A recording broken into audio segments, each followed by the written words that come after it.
പല പ്രചരണങ്ങളും വ്യാപകമായി നടക്കുന്നുണ്ട്. ആ പ്രചരണങ്ങളിൽ ഏറ്റവും പ്രധാനം അണക്കെട്ടുകളിൽ നിന്ന് വെള്ളമൊഴുക്കുന്നു എന്നുള്ളതാണ്. പ്രധാനപ്പെട്ട അണക്കെട്ടുകളിലെല്ലാം ജലനിരപ്പ് വളരെ താഴെയാണ്. ജനങ്ങളുടെ ഇടയിൽ യാതൊരു ഉത്കണ്ഠയ്ക്കും അവകാശമില്ല. തെറ്റായ വാർത്തകൾ സമൂഹ മാധ്യമങ്ങളിലും അല്ലാതെയും പ്രചരിക്കുകയാണ്. ഞാൻ പറയാം, ഇടുക്കിയിലെ ജലസംഭരണിയിലെ 38.91% ഉള്ളു വെള്ളം. ഇടമലയാറ് 46.64%. ബാണാസുര സാഗറിൽ 52.9%. കക്കിയിൽ 44.82%. കല്ലടയിൽ 45% ഉള്ളൂ. മലമ്പുഴയിൽ 35% ഉള്ളൂ. പീച്ചിയിൽ 34% ഉള്ളൂ.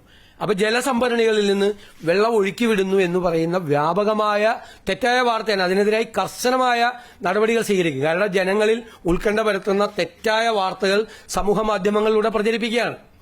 ആകെ മൂഴിയാറിലാണ് വെള്ളം അത് മൂഴിയാറിൽ 2022 മുതൽ അതിന്റെ ഒരു സംവിധാനം ഉള്ളതാണ്. ചെറിയ അണക്കെട്ടുകളിലെ സ്ഥിതി അങ്ങനെയാണ്. ചെറിയ അണക്കെട്ടുകളിൽ നിന്ന് അങ്ങനെ ചെയ്യാം. ഇത്തരം അണക്കെട്ടുകൾ രാത്രി ജലം തുറന്നുവിടുന്ന സാഹചര്യം ഉണ്ടോ എന്ന് ദിവസവും 2 വട്ടം അതാത് അണക്കെട്ടുകളുടെ ചുമതലയുള്ള വകുപ്പുകൾ, ഒന്ന് KSEB, ഒന്ന് ജലസേചന വകുപ്പ് വിലയിരുത്തുക.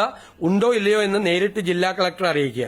ജില്ലാ കളക്ടറുടെ കൂടെ അംഗീകാരത്തോടുകൂടി മാത്രമേ തുറന്നുവിടുള്ളൂ.